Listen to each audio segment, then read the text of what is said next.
Hi, everybody. I'm Laura Oliver, and I was one of the editors on Doug's book. He's a pleasure to work with, I have to tell you. He's very, very responsive, and you don't need to do much because he really already knows what he's doing. For those of you that don't know me, though, I am a developmental story editor.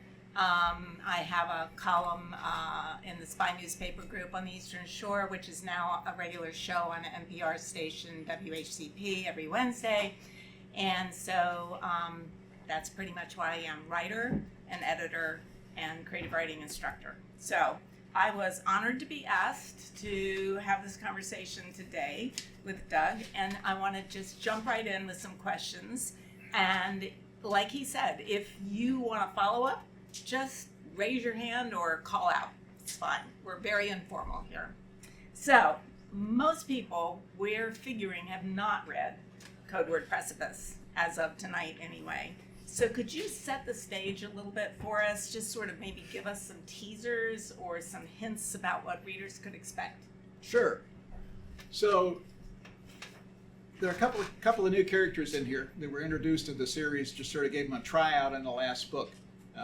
One of them is a strike fighter pilot, FA-18 pilot named Casey Jenkins, call sign Pecos, and the other is a warship skipper named Mort Greenhouse. And they seem to do pretty well in the last book, so I decided to give them a bigger role in this one. So Casey is a Navy lieutenant commander. She's the ops officer of a strike fighter squadron, and she's a damn good one. She's got 3 kills in Mideast combat and the Silver Star, which is the 3rd highest military award. So she's doing very well in the cockpit. She's having some trouble, though, with the other parts of her life. She has twin daughters who are in middle school, and they sort of think their mom is missing in action despite her attempts to remain close to them. In addition, she's got a secret that she's afraid will really tarnish her reputation as a fighter pilot if it gets out, and she's worrying about that too. Meanwhile, out in the Indian Ocean, Captain Mort Greenhouse, who's the skipper of a cruiser, is on a mission so secret that he hasn't been told what his true objective is, and he's beginning to think that he's being set up for failure by his boss. About 4 command levels above them, another new character, Admiral Popeye Finnegan, who's the Pacific Fleet commander, is trying really hard to get his fleet, to all of his commands, his ships, his squadrons, to shake off their peacetime thinking because it looks like there's war coming over Taiwan. And he develops a plan which he hopes will head off that war. It's called Operation Precipice, but it might also trigger it. So that's what's coming in the book. Thank you. So this is the most recent book in a series. So because I don't know how many of you have read the other books in the series, I wondered if you could just tell us, is there an overall theme for the books? Are you following the exact same characters? Can you explain that a little bit? Sure. I didn't set out to write a series. I set out to find out if I could write a novel and if I would enjoy doing it. And when it turned out that both of those things were true, I just sort of kept on going. All the novels are pretty closely tied to current events at the time I was writing them. The first 2 are centered around nuclear proliferation, and particularly around North Korean nuclear weapons and on the tension between North and South Korea. And the main characters in those 2 books are the President of the United States, who's a guy named Rick Martin, a name that I picked with absolutely no awareness of the entertainer named Ricky Martin. But his editor told him. A reader in New York City told me that, said, Did you know who Ricky Martin is? I said, oh, gee. So that's one of several naming mistakes that I've made over the course of the book. The other guy is a retired Marine general turned congressman named Ray Morales, and the 2 of them have been the main characters in the first 2 books. But they're getting a little old in the tooth, so in the second 2 books, Precipice, Code Word Precipice, and Code Word Precipice, Precipice is about the Middle East because that's what was really particularly hot at the time I wrote that, and Code Word Precipice, Code Word Precipice about China and Taiwan, and also about the Baltic states and Russia. In this book, I've sort of retired Morales and Martin at the end of this book, and I'm trying to have the two new folks, Casey Jenkins and Mort Greenhouse, carry the series going forward. I've tried to write this in a way that you can start the series at any place and you won't get completely lost. I would say, though, that there's a fairly clear division between the plots and the characters of the first two books and the second two books. So if you're just gonna read one of the first three, I would start with Precipice, because that leads into Precipice very strongly. Okay, well, you just answered one of the questions I was going to ask, so that's great. So the back cover blurb, as everyone has seen here, says, fans of Tom Clancy will especially enjoy this engaging tale of high-stakes brinksmanship that vividly plays out on the high seas and in high seats of power. So do you model your writing, your style, or even the nature of your plots on Tom Clancy's work? Not really. I'm an admirer of Clancy's ability in his early novels to explain very, very complex scenarios in a clear way. At the time that he wrote Red Storm Rising, his second book, I was a military plans officer on the NATO staff in Brussels, and I read that book and I thought, this guy has seen our war plans. He knows it all. It was really something. So to that extent, I do. But I also really admire the work of Pete Duderman, who writes historical novels about the Navy and also writes thrillers. I really like the work of David Ignatius and this guy Tom Fesperman, both of whom are journalists who write novels. And so they've been in some really scary places and done some amazing things, and now they're writing about them fictionally. And one other author that I would mention that I really like, at least one of her books, her first book, is Kristen Hanna. I think The Nightingale is just one of the most amazing books I've ever read. Yeah, that was immensely popular as well. Yeah. So these are thrillers that you're writing. What attracts you to the thriller genre? Well, first of all, I got to say, I don't understand genres very well. I'm not sure how you draw the line between a thriller and a suspense. And it's more like thriller and bodice ripper. Yeah. You'll get that. Yeah, I didn't take on the bodice ripper stuff. Maybe I should have. That's what sells. So what does attract you to them? Well, I like to write about current events, closely related to the real world. I like to write what James Webb, who was a Secretary of the Navy and also quite a successful author, called faction. I like to take a fictional look at real problems in international politics that the country is facing.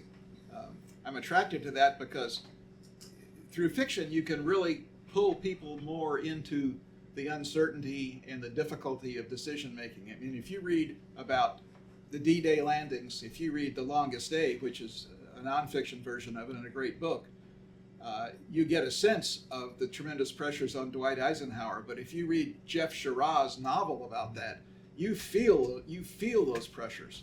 So I like very much to do that. I also like to write about gray area decisions, which are decisions that all of us face in our lives. I would call a gray area decision one in which facts are in short supply. Neither morality nor rules and regulations nor the law give a clear answer. Where the stakes are significant and where you can't avoid a decision. If you don't make a decision, you've actually made one. So you have to make a choice. And we face those as parents. Casey Jenkins faces them as a fighter pilot. They're very common in life. Yeah, I was going to ask you this, but you kind of answered it already. Just what are the qualities of a good thriller that you look for and that attract you? And so you named some of them, the idea of the gray areas and that kind of thing. I'm thinking also conflict. You must be drawn to conflict and mystery as well, because there are mysteries laced throughout this book. There are things we want to know, questions that get posed that keep you turning pages because you want to find out the answer to that question. Mm-hmm. And I think you're really masterful at doing that, putting us in jeopardy. I mean, the great thing about Doug's books are that there's always someone in jeopardy. The stakes are high and the stakes are tremendously significant, both personally for your characters and nationally and globally, even in your books. and ultimately transformation. Mm. So, Yeah. as an editor myself, that's what I would look for, and you come through with that. I didn't have to say a word about making those things happen. You just know how to make those things happen. So why do you write in the first place? You've had a long career. You know, you could be doing anything now. Why are you writing? Well, you know, I've kind of always liked to write. I mean, it goes back to actually a junior high English teacher who really got me interested in writing. And as the years went by, I wrote articles for the Naval Institute and some chapters of books, but they were all sort of, you know, military strategy or they were very military oriented. And somewhere along the line, I sort of thought, you know, I wonder if I've got a novel in me somewhere. So after I retired for the second time, I thought, okay, I'm going to give this a try. So I thought, well, gee, how do you write a novel anyway? And I was looking around and I found a course at Anne Arundel Community College. It was actually an online course, wasn't taught physically there. But the title was How to Write Fiction Like a Pro. And I thought, this is for me. So I read it, and the output of the course was an outline for a novel. So I had my roadmap, and I wrote the first novel that way. And I found I really enjoy writing it. And you know, there's so many people in this room. Some of you I know write already, but so many people who don't write would enjoy writing. You don't have to write a book. It's just fun. You know, it can turn wasted time into productive time. You know, if you're standing in line at the grocery store and you look at the people around you and listen to the conversations and you think, you know, that woman looks really competent and perhaps a little bit sharp-tempered. And then I think, well, why do I think that? Is it her appearance? Is it her body language? Things like that. You don't have to write a book. You can just write for the fun of writing. And I'll say one more thing about it. You know, it's one of the few things in life that I think you get better at as you get older, at least fiction writing, unless you're somebody who's an amazing talent and you're a genius when you're 25. And there's not a whole lot of those running around. So give writing a try just for fun. That's my message. Yeah, and you're right about that. I don't know about we get better as we get older, but we certainly get better the more we do it. Yes. So the more we write, the better we write. But what about your writing practice? So I've been curious about this. Do you have a set time that you write every day? Do you make yourself do a set number of pages output every day? Is it catch as catch can? How disciplined are you about your writing practice? I'm disciplined about being undisciplined. I wrote the first book from an outline, and that lends itself very well to writing a little bit and then going away and doing something else and coming back 3 weeks later and writing some more, because you kind of know where you are. But it also makes the book a little bit mechanical, and at least I think it did. So although I don't have a set time for writing, I usually will write in bursts. I'll write like mad for a couple of weeks and then take a couple of weeks off and then write some more. And the other thing is, there's many different ways of writing as there are writers, as Laura knows very, very well. There's some people who sit down and write straight through from beginning to end. There's some who never write a single scene until they've written a detailed outline that might be 100 pages long. I was told, or heard in an interview, that Lee Child, the guy behind the Jack Reacher series, swears he has no idea what's going to happen until he writes it. That's not me, but It's me. Okay, all right. So, but just one mental thing that I have that's helpful is, although I have never made a quilt, I think of writing a novel as a little bit like making a quilt. I write the scenes kind of as I'm in the mood to write them, and I kind of put them aside the way you might put aside quilt squares until you've got enough of them to cover the backing material. And then I look at the pattern, and then I sort of put the scenes into place, and I look at it, and then I move them around, and then somebody like Laura will suggest to me, it starts off a little slow. You need to change that. And so I do. So it's very much an iterative process, and it's when I feel like it, I guess, is the best way. Well, I'm thinking, a lot of people ask me as an editor, how do I find a discipline? A lot of times they come to me not because they really want editing help, it's because they want to be in boot camp. They want somebody to force them to write, give them deadlines and all that. But I think what you're saying is it's a lot easier to write because you're inspired, not because somebody's holding you to a deadline. And it sounds to me like you write when you're inspired. And your way of doing that, at first you started to say, if I write to an outline, you didn't use the word, but I think what you were looking for was it's sometimes predictable. Yeah. When you do that, and readers hate predictable. We love nothing better than surprise. So your way of doing that, I think, lends itself probably to more surprise. And it's a good template you just gave everybody. You could do it scene by scene, mix up your scenes, and change the order. But just Ronnie, I want to say where we get it from. So the thing that really put that in my head, this guy over here, Bill Mason, is a shipmate from many years ago, and he read the first book, and one of the things that he said to me about it was, it's a good book, you knew where you were going, and you just plugged along till you got there. And I thought, wow, that's another way of saying this is pretty mechanical. So, Bill was always a smooth operator. Nice going. So do you spend a lot of time revising? Yes, I love revising. I'm in terror of being unable to finish a first draft because I can't make the pieces fit together. Scares the daylights out of me. Once I get the first draft either fit together or I can see that with a few tweaks I can make it fit together, then I relax, and I love to revise. Yeah, I do too. There are writers that do that. Never disparage people that do use outlines. There are people, like we said, there are 1,000 ways of doing this. But I think you're more intuitive, and that is a process where it's the story unfolds as you're writing it. It's a process of discovery. And in all the teaching I've ever done, books where the writer figures out what's happening in the moment carry an emotional charge to them that conveys itself to the reader. That's different when it's just following a template. Yeah. Are your characters based on people you either have worked with or have known? Not consciously, but I'm sure subconsciously they are. I find I have to stay pretty close to things that I have experienced either personally or have experienced at a very close secondhand. For instance, I can't imagine how somebody writes a fantasy novel. Let's take a novel like Dune. Herbert created an entire different universe with different rules and laws, and then he created all these characters. I couldn't do that. I couldn't keep all that in my head.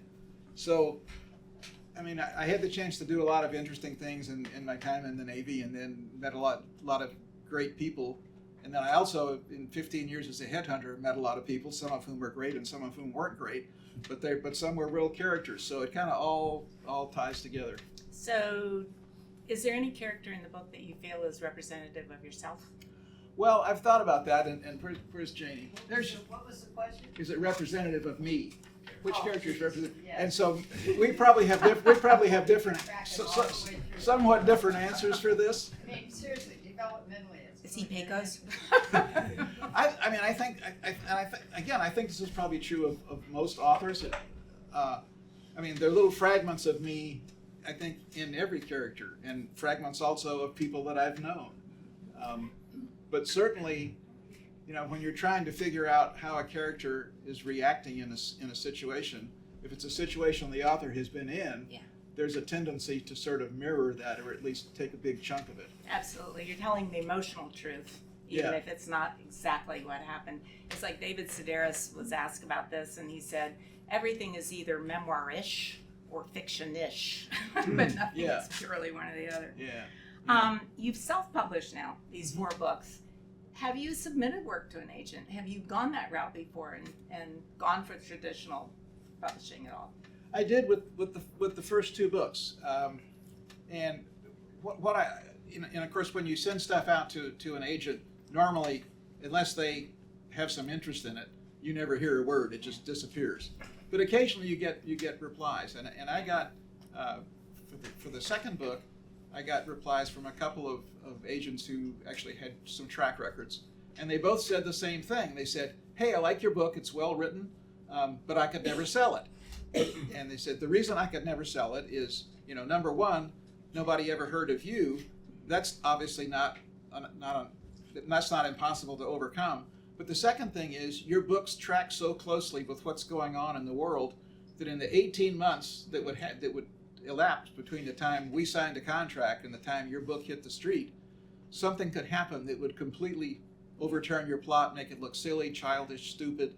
So no publisher is going to take those two chances. And sure enough, in the second book, I had to erase Osama bin Laden from part of the plot, which I was happy to do. But that illustrated exactly what what these two agents were talking about. Yeah, things become dated so fast. Yeah. I go back and I look at stories I've written. I realize I've made a reference to a landline or waiting at the gate at an airport. And I'm thinking, nobody does that. They're going to know I wrote it 10 years ago. Yeah. Could you read us a little bit from the novel? You have a scene or something? Yeah, I would love to. And give everybody a taste of the voice that the book is written in. Yeah. Agents say to me that voice is the most compelling thing they look for when they pick up a manuscript. So this, I think, will give you some insight into Pecos. It's also there's some of you here who have experienced this, not as pilots but as military people. It's an experience that military people in all the services go through. Naval Air Station, Lemoore, California. The family wore their game faces as Clint drove them to Pecos' squadron's hangar. Catherine was angry. Andrea was struggling to hold back tears. Clint tried and failed to start an upbeat conversation, and Casey checked her phone for updates to the fly-off. This was a scene playing thousands of times from San Diego, California to Whidbey Island, Washington, as the members of the Carrier Air Wing 14 and the crews of USS John Jay and her 3 escort ships said goodbye to families, lovers, friends, and parents and partners. Some of those relationships wouldn't survive the coming 7 months or more of separation. Some would survive severely wounded, and some would be strengthened. Many, especially those that had been through this trial before, would absorb the blows of loneliness and worry like prize fighters, feeling the pain but staying the course. This day marked the start of Casey's 4th deployment. For the Air Wing commander, Captain Scosh Roberts, this was his 9th. As deployment had approached, Casey had little time to think of anything but flying and her duties. So many deadlines, so many fraught decisions to make, decisions that would be brutally tested during deployment. Today, her squadron and its parent air wing would land aboard John Jay off San Diego, and that nuclear-powered behemoth would head for the other side of the world for at least 7 months, more if the situation with China became a crisis. 7 months of intense day and night flying, and perhaps, as on her previous deployment, combat. 7 months of struggling not to let that intensity completely overwhelm thoughts of Clint and their daughters. 7 months of relying on snail mail much more than their phones or email, because at sea, internet service was often cut off as a security measure. Casey's return date wasn't actually certain. Carrier strike group deployments were often extended. Jay's scheduled deployment of 7 months could become 10 or more if the tension over Taiwan increased. And unspoken but present was the risk of her profession. During each of Casey's 3 previous deployments, her air wing had lost a pilot. Now veterans of this poignant, stressful pre-deployment transition, she and Clint had prepared for their separations in both emotional and practical ways. They had gone away for a long weekend before squadron demands peaked, with the unspoken understanding that this would be their last private intimacy before Casey deployed. The family's final weeks together had been strained as squadron demands on Casey increased, and each of them pulled in emotionally as they faced the long separation. She and Clint had talked a lot, planned for family events she would miss, discussed trading in their aging van, made some decisions about college investment accounts, and considered the pros and cons of tweaking the family rules on social media. One event she might miss was the arrival of the girls' periods. That had triggered Casey's biggest attack of the guilties, as she remembered how her own mom had nurtured her. Casey had made sure they understood what to do, but that was no substitute for being with them. They would have questions that Clint couldn't answer or that felt too awkward to ask their dad. A grandmother's counsel by phone would have to do.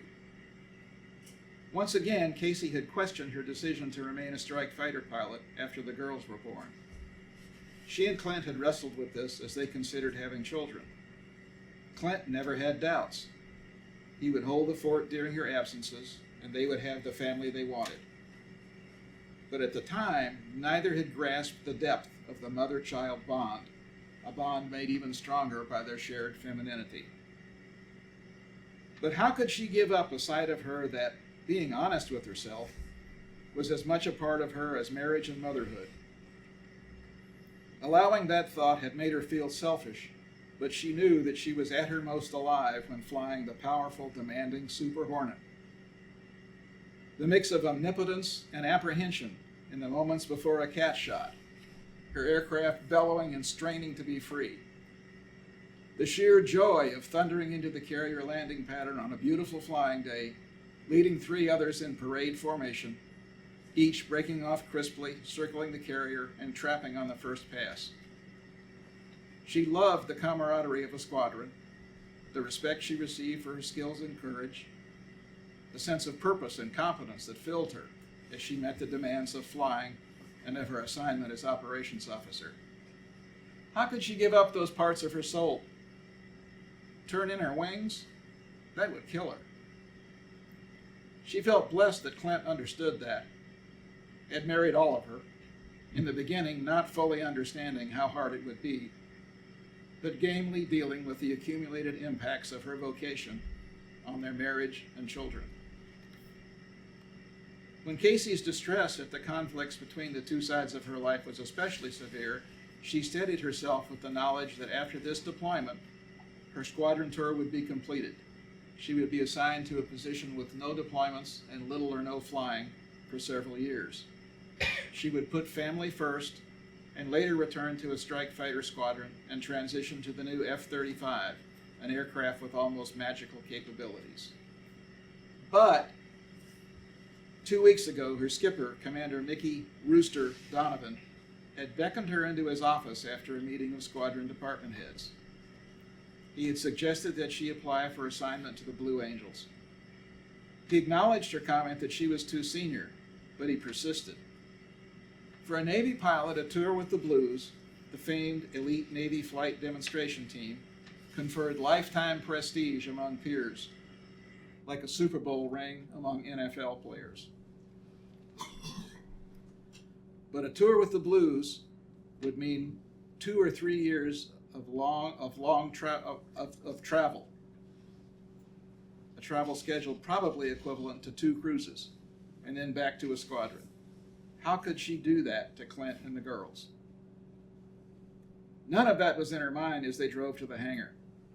Her consciousness was ahead of her body, already thinking about the carrier qualification period just ahead, wondering if their latest nugget would crank through the mandatory day and night traps on the first go, or struggle through an embarrassing and confidence-eating second round. She'd know in a few hours. Jay would be churning through the Pacific offshore from San Diego, about 300 miles from Lemoore, her captain eager to complete this hopefully brief qualification period and set course for Hawaii. They would stop for only 3 days before proceeding at best speed to a position from which the air wing could protect Taiwan. And another carrier, the William McCool, would also be there from its base in Yokosuka, Japan. That would give the Chinese something to think about. Abruptly, it was time.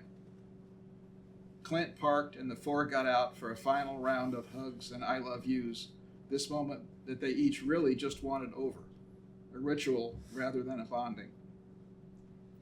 Andrea, lips compressed to hold back tears, handed her mom the olive drab nylon bag containing her helmet and oxygen mask.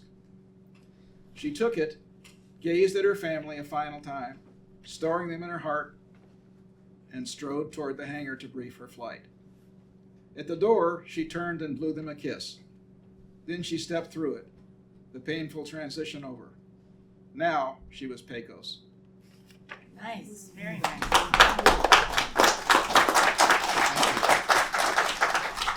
So who is your first trusted reader? The very first person you run stuff by? I knew who that was. We just need to acknowledge. Absolutely. You know, everybody Yeah. needs a first trusted, safe space Yeah. where you're gonna get listened to without criticism, and just having an audience is hugely motivating. I call her my chief insight officer. There you go. I like that. The CIO. So you have gone through the self-publishing process now a couple times. Yeah. Can you tell everybody here just a little bit about what that's like? Is it hard to do? Is it confusing? Could anybody here do it? Anybody here could do it. It's sort of like buying a car or buying a house. I mean, there are good people out there who will help you do it the right way for a reasonable price, and there are others out there who will tell you a great story and then not help you very much. I've been fortunate through trial and error, and actually not too many errors, fortunately, to find great people to help me, like Laura, like a copy editor, like a book design firm that does the covers and does the book interiors, and they all work kind of sequentially, and it's not that hard once you've done it, and the good thing about writing, another reason I think more people should write, is that the community of writers is a very helpful one. To my utter amazement, because I frequently moderate parts of the Annapolis Book Festival, I've gotten to know a number of best-selling authors. There's one of them here tonight. And they have all, without exception, been really nice people and willing to help. And there are organizations all over the country. There's a particularly good one here, the Maryland Writers Association, the Annapolis chapter. That is strong. People can help you there. Laura can help you. So yes, it's a complicated process, and it seems a little confusing the first time you do it, but once you find the people to work with, it's really pretty simple. Are you already working on another book? Well, the answer is no. I think there will be another book. My chief insight officer tells me for sure there will be another book. The answer is yes. I just got it. So, and I've left the ending of this one open. We can certainly bring these characters forward and keep this going. But maybe I'll try something in a completely different direction. I don't know. Yeah, that's interesting. Maybe even a memoir. Never know. Okay. So where else, I know not everybody was able to get here tonight who would like to have been. Where else will you be? Locally or anywhere? Are you going to be getting more speaking, more book signings? Yeah, I'm gonna work on it. I mean, that's kind of a daunting process. You have to contact, as you know, you contact a lot of bookstores. Yeah. There are plenty of affinity groups around that are looking for somebody because they have a monthly luncheon. They'll usually give you a chance to talk to them. Fortunately, there are guys like Phil that have book clubs that invite me every once in a while. So yeah, there will be something going on, but I don't know yet. Okay. Don't yet what it is. But it'll probably be on your website. It will be on my website. There you go. Yes. So I have one last question before we just open this up and see what your friends might like to know. Yeah. And that is, what would your call sign be? Oh, boy, you floored me there, Laura.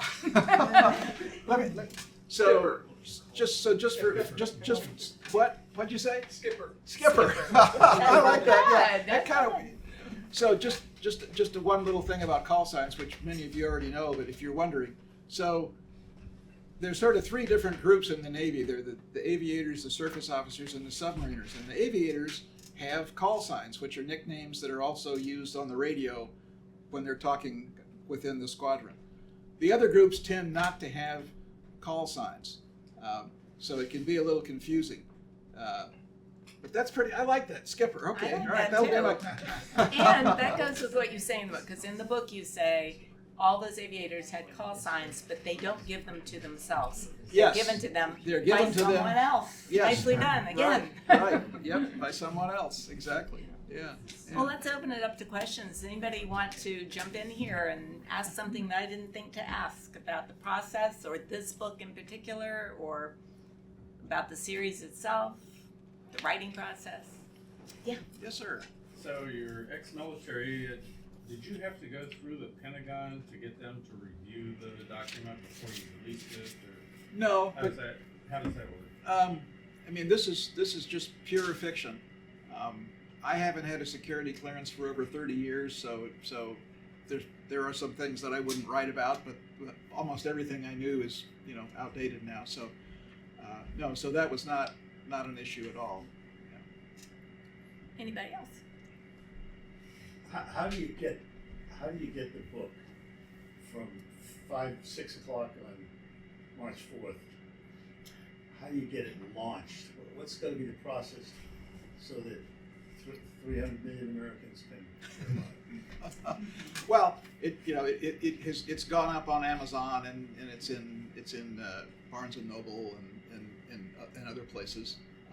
I've sent out a lot of emails to folks, not only to you all, but to people who aren't here in town, several hundred of those. That hopefully will attract some attention. I'll put it on my Facebook page. But to tell the truth, I'm actually simply not willing to do the hard work of really promoting my book, and it really is hard work. You've got to be it's like any other product. You've got to get out there and sell it. You've got to push it through every means that you can. And I actually would just rather, write or go sailing or talk to my grandkids or something like that than I would, getting on Facebook and Instagram every day. How do you get it in the libraries?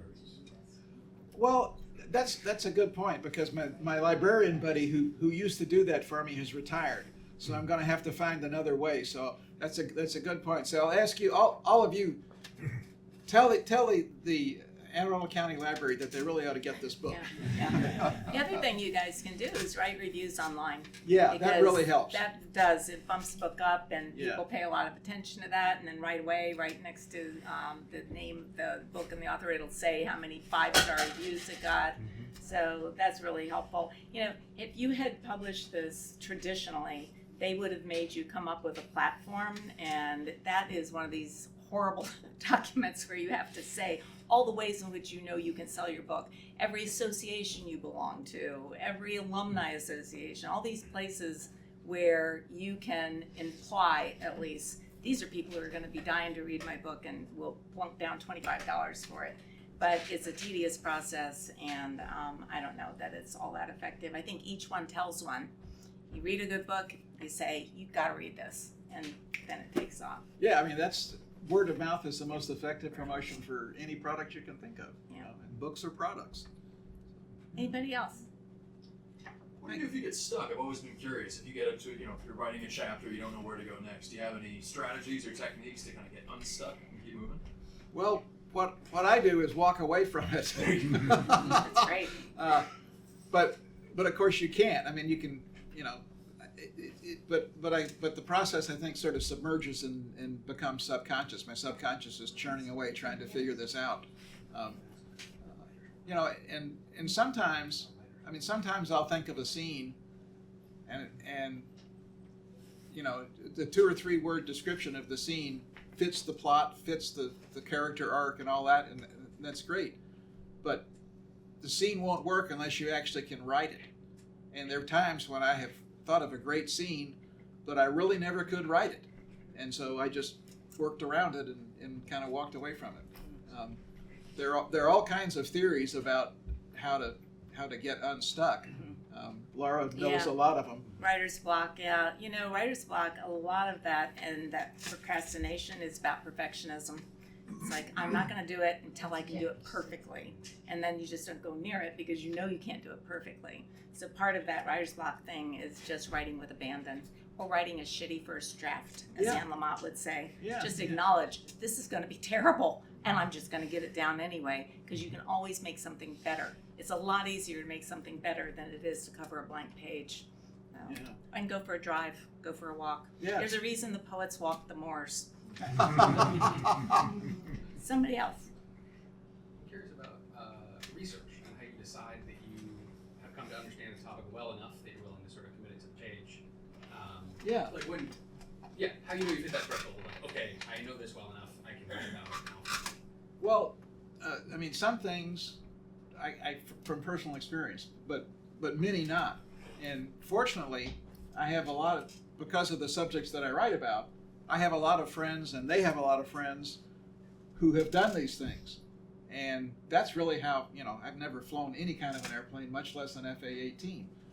But I know people who have, and I'll write something and I'll say, okay, take a look at this. Is this about right? And they will usually say, no, it's not even close. But if you do this, So when that jury seems satisfied, then I figure, okay, it makes sense. I had like a dozen. I always have a lot of what I call beta readers and people who are helping me. I had a dozen at least on this. I would never get anywhere without that. Yeah. I read somewhere, I thought, that you'd done a lot of your research at the Naval Academy. How receptive and helpful were they to get your research done? Well, it was several years ago for some of my earlier books, and they were very helpful for me. And there's a lot of material over there that that you can dig out, and the librarians are very helpful. But since it's not history, most of what I was looking for over there was current materials about how the Navy does certain things, and that's a good source for them. Somebody else?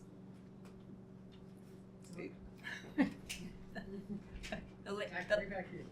Yeah, go ahead. Doug, I think this is the first time you've had a female protagonist. Yes. How was that different? I mean, was that more challenging, given that that's not your experience? It was more interesting. I'm not sure that I got it right. In other words, one thing that I have observed about women in the military is that, of necessity, they tend to adopt kind of a male style toward a lot of things, because that's kind of the way the system is currently set up. So my heroine, Casey, reacts pretty much the same way a guy would in most of these situations, and I'm sort of guessing at the rest of it. And my beta readers have told me that so far so good. But yeah, that's a real challenge for either for an author to create a character, particularly a central character of a book that's a different gender. That it's got to really be hard work. I'm sure you help people do that occasionally. Yeah, and that's an exercise sometimes writers will do, is purposely try to write in another genre, another gender, just for the stretch, just to try that out, or write as a child in a child narrator's voice, which is different. But we've all been children, but I haven't been a man and you haven't been a woman. Yeah. So that is a greater challenge. Yeah. Did you have a question as well? You had your hand up. Laptop or longhand? How do you? Oh, laptop. I just, you look at these. I think of Ernest Hemingway in his typewriter, typing and then like throwing it away. Thank heavens for cut and paste. None of these books would be here if it wasn't for cut and paste. Yeah. No, I think computers make us better writers. I will go back and change a word 27 times to get it precise. I would never have done that on my IBM correcting selectric. Mm-hmm. It just wouldn't have happened. Yeah. So I do think it gives us with ease the ability to be better writers. Yeah. Some of you probably remember, as I do, writing college papers with footnotes, and then if I'm going to revise it, oh my God, it's going to push my footnotes off the bottom of the page. How do I manage this? This is just so much better. So much better. Yeah. Do you think there have been more books written since computers? That there are more books on the market now that are being published because it's easier to write with a computer? I think there's many more books on the market now, and it's a combination of it's easier to write with the computer, although many of the authors have never written any other way than with the computer. but I mean, self-publishing I like to call it independent publishing Yeah. because you're not really doing all this stuff yourself. But whatever label you put on it has gone from extremely rare to being a booming business with all kinds of companies that are here to help you and so on. So I think they're just, Well, Amazon made the difference because you can almost not distinguish between something self-published and something that's traditionally published anymore. I even have trouble telling the difference when somebody says, "Oh, my book's out there," and you look and it says Lafayette Avenue Publishing. Well, I live on Lafayette Avenue, Right. but that's still self-published. But Amazon, the fact that every single book that anyone writes is 60% of them are up there on Amazon. So they're distributed, they're out there, they're marketed, globally. So that's made a huge difference. oh yeah, really. Ayla. I have a question as to process, and this is probably speaking to my totally undisciplined but perhaps creative mind. Okay. The experiences that I've had where I've written things that I feel like may be worth sharing, Yeah. and I say maybe because they're in different shelves all over my phone, have come from a place where it's almost as if the writing is coming through me. Mm-hmm. The things that I've tried to write more cerebrally, so Yeah, to speak, yeah. I compare them and I go, that's not this. Yeah. And sometimes it happens when I'm just walking through the woods, which I do every day, Yeah, and I yeah. have to sit down and there's a poem. But I'm not thinking about it, I just perhaps see something that Yeah. inspires me. Have you had that? Does that make sense? I mean, Well, I probably won't get too far with it because it happens, just Yeah. Well, unannounced, as Laura said earlier, writing sort of in a fit of passion or inspiration or creativity is the very best kind of writing. And I think, one thing I always do is I always have with me a little notebook and a pen, because one thing I found is that if you don't capture that brilliant sentence So at the true. time it runs through your brain, you are never going to find it again. That's So- absolutely true. Absolutely. I have one everywhere, or I send myself emails on my phone. Yeah. I'm Yeah. constantly doing that because I Yeah. don't know how to use notes. But to your point, though, the reason you get those ideas walking through the woods, it's a left brain, right brain thing. I used to teach this, but the right brain is the litigator, the sequential learner. Everything is linear. It's the lawyer in you. And the left brain is the evocative, bubble up inspiration, understands metaphor, knows that's Abraham Lincoln's face in a cloud, that you make these a connection, association. But that left brain has full reign when you put the right brain into neutral. And you do that by walking, anything you do on road, take a shower, drive your car, all those things that you do without thinking put you in the zone. They're really just putting your right brain into rest mode, and your evocative left brain takes over. Did I get that right? I may have just said that backwards under pressure. One way or the other. Yeah. how do you finally get yourself to share? Because, very few people have read things that I've Everybody has written. a story. Everybody has a story. Yeah, yeah. And and again, I mean, yeah, it's how do you share, because you're sort of putting yourself out there, and if you there are people in everybody's lives, I think, that they have confidence in, and and just try that. And the other thing is, again, if you feel more open to sharing than that, something like the Maryland Writers Association has critique groups. You can get together with other authors at the same stage you are and talk about this whole thing. Yeah. Yeah. And I just want to correct what I said. Be sure that I said that right. It's the left brain that is the litigator, is the one that does everything in linear. It's the right brain that is But the the creative. point was well There are a taken. couple of litigators here. so- Yeah. Left litigator, right? Yeah, right, is the evocative, understands humor, is always the pattern seeker. That's the one that when you land that great ending, it's because your right brain brought you full circle or saw the pattern and brought it out and helped you land the story. Ah, that's really interesting. So somebody else, yeah? So the selection you chose was what I would call descriptive kind of writing. I didn't hear any dialogue, but it was very good and engaging, reminding me sort of Michener-like He Oh, didn't well, have thank a lot of you. dialogue, but Yeah. it was very engaging. But how do you decide between where to put the dialogue and where to just have a descriptive kind of a thing? Well, I first of all, I try to stay away from the descriptive stuff. You're quite right about that piece. One of the challenges when you write suspense or thrillers or so on is to find something that you can read to a group that is interesting, or at least you think it may be interesting, but it doesn't reveal anything about the plot that you don't want to reveal. So that was how I settled on that. But I try to do things through dialogue because that's how you really bring out the characters and really, I think, get the reader engaged is through dialogue. It's actually called showing and telling. Yes. So Oh, yes. basically what he's doing with dialogue is showing, and we're able to discern, Casey is anxious, not because he told us, but because he showed her biting her fingernails or whatever it is. So yeah, those long descriptive passages are fine, and sometimes we need them. Sometimes you just need to tell, but if it's flat and it's getting boring, it's probably because you're not showing enough and need to Right. dramatize, which you do so well. Yeah. And that's one of the hardest things for me. Showing rather than telling is one of the hardest things, and often it's realizing that I'm telling when I thought I was showing. So again, Laura and folks like her can say that. So wait a minute.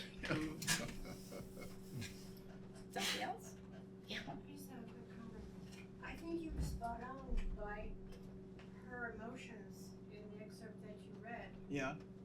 I spent several deployments with 3 kids at home. Yeah. So I can understand, and what you wrote was really beautiful. Well, thank about you. her. Thank you. You were spot on. Yeah. Yeah. Thank you. Great, thank you for that. Phil. What about, you talk about typing on a Hemingway Yeah. Right. typewriter. Old We Roman. talked about doing it on a laptop. Yeah. What about just simply speaking into a recorder and then taking that recorded document and putting it into a Word document and now fixing it? I've often thought about trying to do that, and I don't because of an experience that I had in my second career as a headhunter. I could not dictate worth a darn. I just couldn't do it. Everybody else was dictating their reports and cranking them out faster. I just couldn't do it. And I figured out that the reason was part of my brain has to be looking at the couple of sentences that I wrote just before the one that I'm writing now. So just the way my brain works, I think that's a really neat thing to try. But That's the left brain. or whichever one it is. Yeah, right. I'm just thankful there's one there at all. Ask me, I'll confuse you. Yeah, yeah. But So, you know, yeah. there is a program where you can do that now, where that you can actually speak into the computer in Word and it will transcribe it for you. I Yeah. wrote down the company or the program to do that. I haven't tried it yet. I've just gotten to trying to do verbal texts, Yeah. which are sometimes come out funny, you know. Yeah, they do. Yeah. Yeah, there's a way that can be done very easily. You're taking a trip and you want to write a diary for your day. Mm-hmm. You simply start an email on your phone, dictate into your phone the email, and then save it and send yourself day Yeah. 1 email, Brilliant. day 2 diary, day Yep. 3 diary, Yeah. and you just speak what did I do today, and just dictate it into the phone, Yeah. into an email, and that could be the same thing as a book. Yeah. Hospitals do that. Yeah. Yeah. As long as it picks it up correctly. I mean, I was texting the other day and you has autocorrect and it tries to guess what you're going to say. And I think I said, "How are you?" And it came out, "You are slime." What? Well, I just looked at my watch and it's almost 7 o'clock, and It is. Janice has had a very long day, so we don't want to go on too much beyond this. I want to. One more thing, Yeah, sure. how does ego play a part in this whole process? How does ego play? Right, because you're getting rejected sometimes, you're getting criticized or critiqued with what you're writing. Yeah. You have to be sort of strong in your belief in yourself. Well, I mean, you have to get used to it, and you know, and I think I am. I mean, again, that was one of the things that first course that I took taught me, because they would rip that outline apart, and I'd have to start all over again with it. But still, you know, but it could be hard. I mean, I engaged an editor several years ago and had kind of misjudged her, I think. And she was very, very critical of the draft of the novel that I was writing, which was not undeserved, but she did it in a way that really hurt my feelings. So, you know, no, it wasn't Laura. It wasn't Laura. No, definitely not. But yeah, I mean, that happens sometimes, and also, of course, sometimes people. I've had reviews posted that say, "This is the most stupid puerile thing I ever read," you know, and you just, okay, all right. Yeah, you know, you just have to have a really strong sense of self. And sense of self is the filter through which you take those things in. And when somebody criticizes and you know intuitively they're right, that's actually brilliant, and they've just helped you make a better book, it doesn't sting so much. Right, If it's just right. mean, Yeah, then exactly. you just have to dismiss that. Yeah. Well, Laura, thank you very much. Thank you. Really Thank you. appreciate it. Yay, yay, So- yay.